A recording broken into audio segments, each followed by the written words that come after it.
Looks like we are live.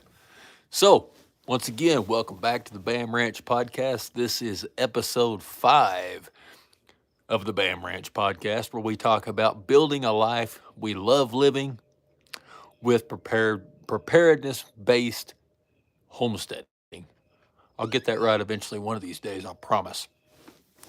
But anyway, today what I figured we would talk about is pews and blasters and firearms and all of that stuff that every awesome survivalist and preparedness person and homesteader and even just regular person needs. And not just the tactical stuff, but maybe some fun stuff toward the end. We'll go over the stuff that I think you probably need to prioritize, and then we'll talk about some of the cool stuff. So before we go any further, I want to say if you have something you want me to address, I'm half blind. So be sure and type the first couple letters of it, whatever you have to say, put it in all caps, the first couple words, so I'll see it and make sure that I can actually, tag it and, remember to address it. So with that being said, let's get started. So firearms is probably one of the most popular topics to discuss in the whole survival and preparedness community. And it's where a lot of people wind up spending incredibly too much time and energy on, if we're honest, right? Let me fix my chat here. But they do serve a purpose. They are necessary. And I've come up with, and I have a video on my YouTube channel, but I figured we'd readdress this.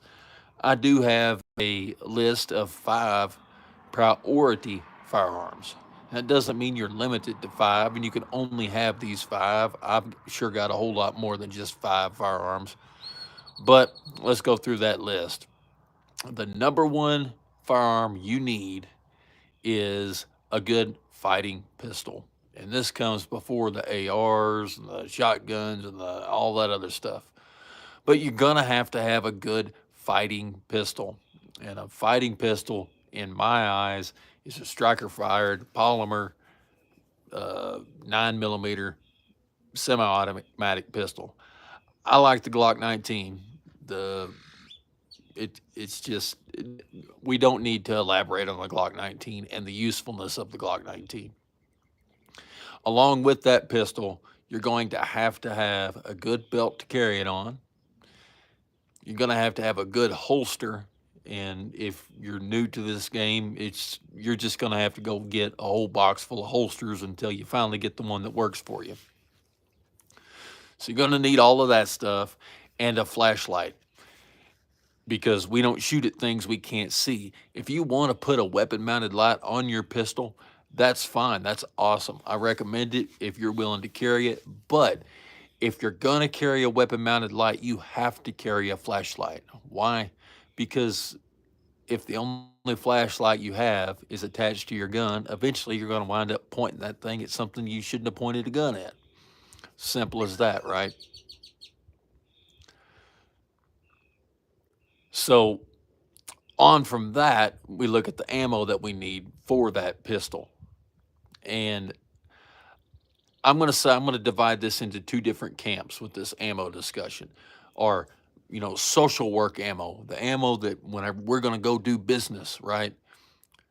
The ammo that we're going to use for that. This is our duty ammo, so to speak.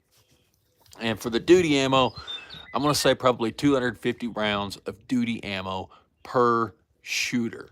Not necessarily per gun, but per shooter. So if you've got 15 Glock 19s and you're the only one shooting it, you need 250 rounds. If you and your wife both carry a Glock 19, that's 500 rounds.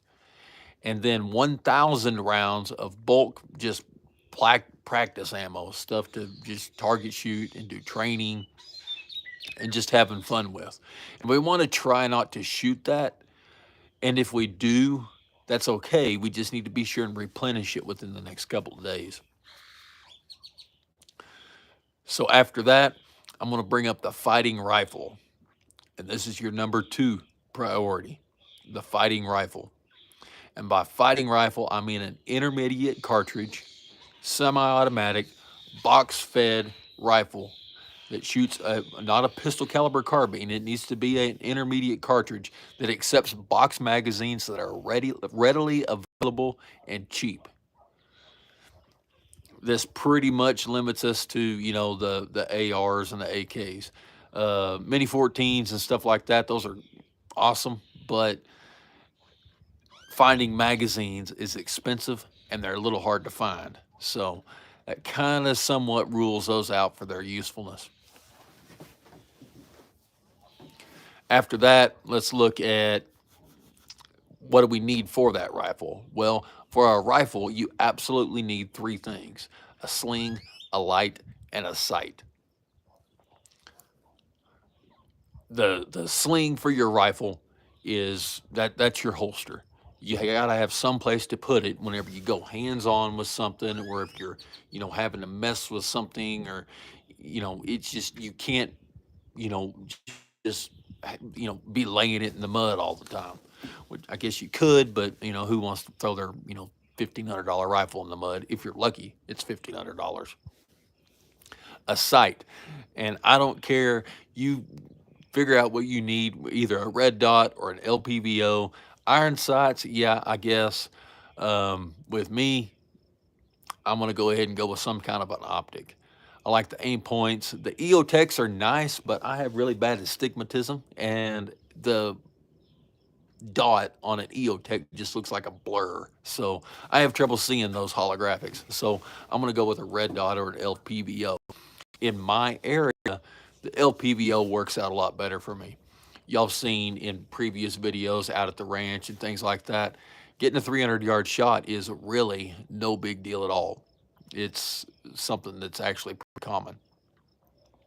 So I'm gonna go with something to give me a little bit of magnification, and with the right amount of training and practice, you can CQB with a LPVO just fine. With that being said, getting under the impression that you're going to be doing room clearing and room to room distance, with your AR, things have gotten pretty bad by then. But we still want to keep that capability open. So with the ammo, let's go with 1,500 rounds of bulk ammo, and then 420 rounds of doing business ammo. And the reason I come up with the 420 is because the 240 rounds is the generally accepted loadout of a rifle. That's the rifle and 6 mags that hold 30 rounds each. Now with my AR, I like to keep, the mag that I store in the gun, I like to keep that as a 20 round mag just because it's, it doesn't snag up on everything near as bad. It just works a lot better for me. So I'm a little bit short on that full, 240 round loadout, but that's okay. I get by with it. You got traffic driving by in front of the house.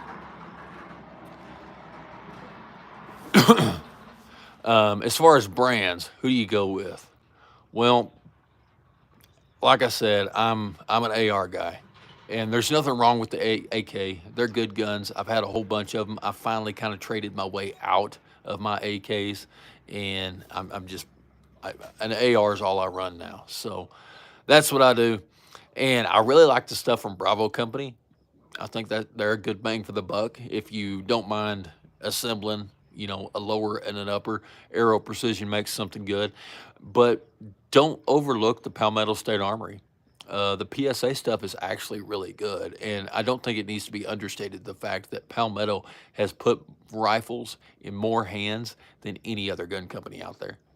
They've done more for new gun owners than anybody, and of course, we always need to get out and test our stuff, make sure it runs good. But I haven't ever had any trouble with a Palmetto, to be honest with you.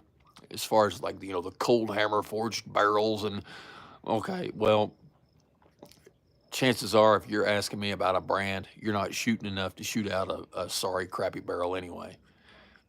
And as long as you can hold a 6 inch, well, 10 inches at 100 yards consistently from a field position, and you get on YouTube and everybody says that inch or less, but you know what?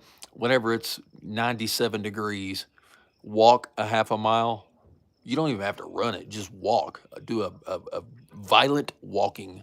Walk at a quick pace, 100 yards, and then hold your 8 or 10 inch circle. That's you know at 100 yards. That's not as easy as what everybody makes you think. And those two guns are the ones that I would purchase first, like in the beginning before you bought anything else. After that, I'd probably go with maybe a shotgun. And while I don't have anything against fighting shotguns, I actually have more fighting shotguns than hunting shotguns. But I would probably go with a 12 gauge or a 20 gauge hunting shotgun and view it more as something to put food on the table with. I'm not going to go fight with my shotgun as long as I have my AR and my carry gun. It's just not the thing that I grab.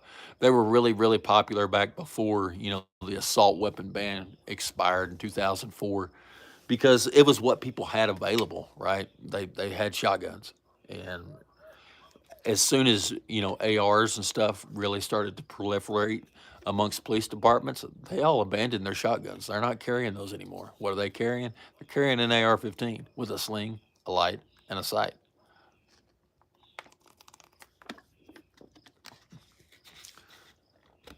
Now, with that being said, there's no reason you can't use a hunting shotgun as a fighting shotgun, but I wouldn't see that as the main purpose that it serves. Things are pretty simple here. The Mossberg Model 500, Remington 870. My favorite shotgun that I own is just a single shot break action shotgun that belonged to my granddad. And it has put holes in everything I've wanted holes in and knocked plenty of birds out of the air. It's a good shotgun. I love it. It's weighs a fraction of what a pump shotgun does. It's light, it's handy. I really like it. Whenever I go hunting, I don't take a pump shotgun anymore. I just carry that single shot. So we're not going to get too wrapped around the axle about which particular shotgun we need. Ammo, let's call it 1,000 rounds. Um, you can cut that down quite a bit if you want. As far as your doing business ammo, man, like 30, 40 rounds. We'll go ahead and call it 50 rounds of your doing business ammo. So 50 rounds of buckshot, or maybe add in another 25 rounds of slugs because shotgun fights just don't last that long if you have to use them in that situation. But the primary use of a shotgun is to put food on the table. So we're going to keep our ammo kind of focused at that. 6, 7.5, 8 shot, depending on where you are and what you're shooting at. But any of those will absolutely roll a rabbit. And make no mistake, out to about 60 yards, I've shot coyotes with a 12 gauge shotgun and double aught buck, and they were dead before they hit the ground. So don't be fooled by, a shotgun is useless at any range whatsoever. 60 yards will thump a coyote like crazy, and it did the same to anything else you were shooting at. After that, let's look at a 22, just a 22 rifle. Bonus if you want to add in a 22 pistol as well. Everybody needs a whole bunch of 22s. They're fun to shoot, they're cheap to shoot, and they're absolutely, you can put food on the table with them. They work great. If you got kids, you're wanting to get into the gun thing, getting out there with a 22 with them, that's wonderful. They enjoy it. You enjoy it. Everybody enjoys it. And ammo with this, man, just all of it. It's cheap.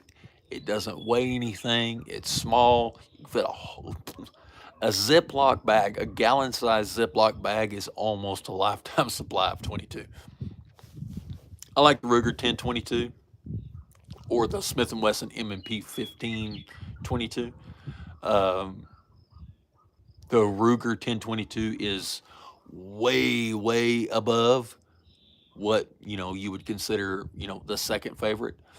But one that I've really kind of taken a liking to, at least over the past few years, is the same gun I got whenever I was like 4 years old. It's just a chipmunk. I think Keystone Firearm makes them. There's Chipmunk, and I actually bought one of the cheaper versions of them, which was the Cricket. It's just a little bitty old short youth 22 rifle, and I love that thing. I shoot it a lot. I enjoy it. I actually really enjoy it a lot. So after you're 22, then where do we go? Well, I'd probably look at a hunting rifle, and you could say battle rifle in this if you wanted to.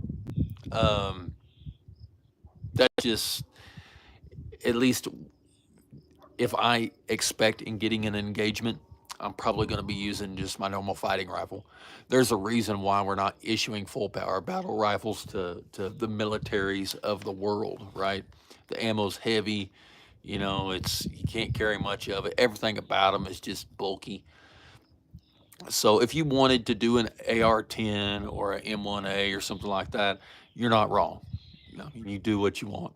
But I tend to think of this as more of just a bolt action hunting rifle. Think about a deer rifle. Put big game on the table and make your longer range, more precision shots. If SHTF scenario, you've got to set up on the corner of a piece of property. Your average deer rifle is going to do just fine. And with this, 308, 30-06, 6.5 Creedmoor, on up, 7 mag, 300 mag, that kind of rifle. And I would probably go with something fairly lightweight, a good magnified optic. If you could get something, in the, I'm a fan of the 3x9s. The fixed 10 powers work great too. But a good old 3x9, sight sitting on top of a 308 Savage rifle, that's where it's at right there. Of course, with this, you're going to need some ammo and a sling. As far as the sling, what would I do with this? Not the sling, but as far as the ammo, you're just not shooting a whole lot out of a bolt action. If you choose a battle rifle as your squeeze for your hunting caliber cartridge, then just do the same as we did with the fighting rifle. But with a bolt action rifle, man, 250 rounds of, I'm sorry, let me back up. 500 rounds of just plain, bulk ball ammo. And then, maybe 200 rounds if you're doing business hunting ammo. And that should get you just fine. There's no real reason why you would, need any more of that as long as you're replenishing what you're shooting as you're using it.